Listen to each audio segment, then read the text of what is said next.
The steps being taken to ensure better pay and work conditions for members of the Defence Force. The steps being taken to ensure appropriate supports are available to current and former members that may be experiencing financial difficulties, if he has satisfied himself that current recruitment methods are sufficient, and if he will make a statement on this matter. Thank you. Minister, 2 minutes. Thank you, Deputy.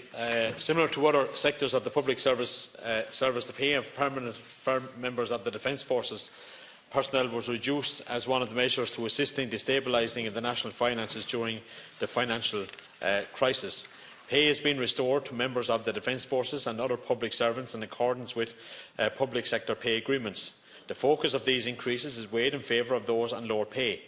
Members of the Permanent Defence Forces have received the pay increases due under the Lansdowne Road Agreement. In addition, in 2017, following negotiations with PD4, improved pay scales for general service recruits and privates who joined the Permanent Defence Forces post the 1st of January 2013 were implemented. The Public Service Stability Agreement 2018 to 2020 provides for increases in pay ranging from 6.2% to 7.4% over the lifetime of the agreement. The increases due under the agreement formed the 1st of January 2018, the 1st of October 2018 and the 1st of January 2019 have been paid to Permanent Defence Forces personnel. Further increases in pay are scheduled in 2019 and in 2020, Deputy. By the end of the current Public Service Pay Agreement, the pay scales of all public servants, including members of the Defence Forces earning under €70,000 per annum, will be restored to pre-FEMPI levels. The restoration of the 5% reduction to allowances cut under FEMPI is also scheduled as part of that agreement.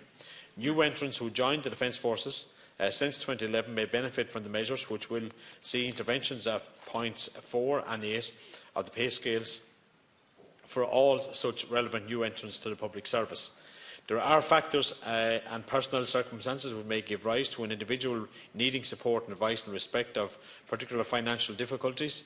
The Defence Forces, through its Personal Support Service, provides a confidential information, education support and referred services to the Defence Forces personnel and their families, giving access to information services within and outside the military community.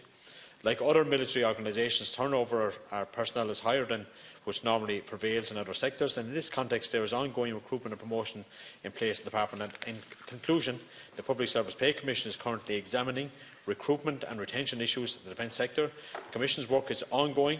The Government will give due consideration to the findings and recommendations that arise from the work of the Commission. Thank you.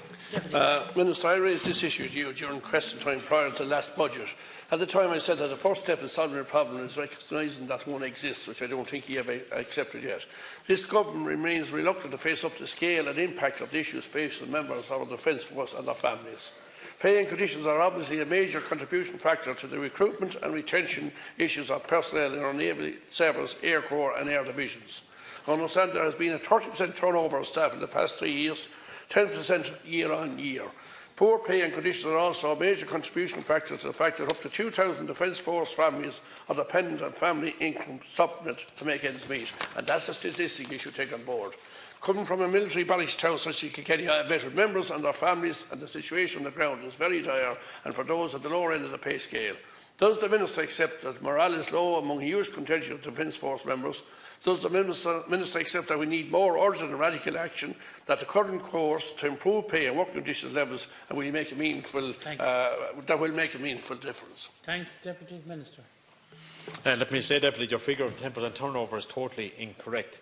But let me say, yes, I have stated on numerous occasions on the public record that we have challenges regarding retention of and recruitment of members of the Defence Forces, and that is why this Government prioritised both the health sector and the defence sector are two areas to be prioritised under the public service pay.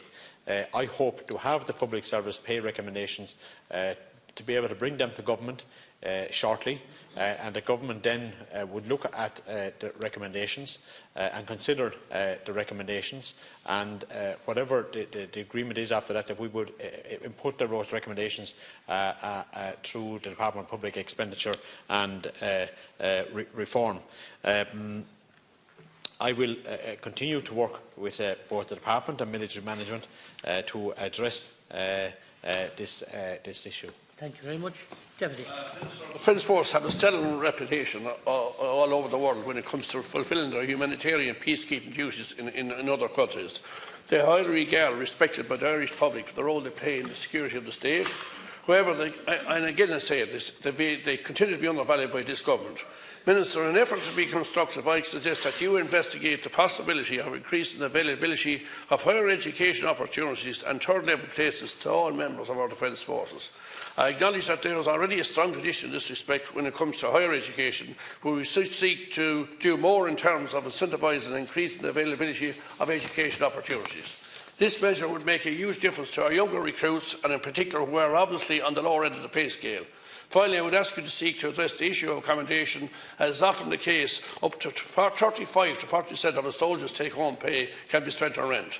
Many other countries offer free accommodation to members of the Defence Force, and this could be a huge incentive and would leave the soldier, pilot or Navy man, woman or more money in his or her pocket come the end of the month. And I'm asking that we always had a tradition on barracks where families were kept by the state, and I think you should look at that again. Thanks very much, Deputy. Deputy, just let me say, in the Partnership for Government agreement that your party did agree with the public service pay agreement on core pay. And on public sector pay as a whole. And on the other thing, there are a huge amount of educational opportunities within the Defence Forces, both for the enlisted personnel and also for the officer corps of the Defence Forces. And if you actually go into the Defence Forces website, you can absolutely see the amount of opportunities that are there for members of the Defence Forces. And I agree with it. I think it is important that we upskill, educate, further education and give that opportunity to members of the Defence Forces. On the other side of pay, of recruitment and retention, these issues are being looked at by the Public Service Pay Commission.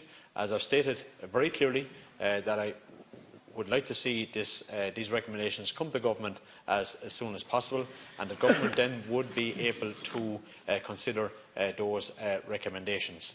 And I want to be able to get this off. It is a challenge for me, it is a challenge for the Defence Force, it is a challenge for the Department, and it is a challenge, for more importantly, it is a challenge for members of the Defence Forces.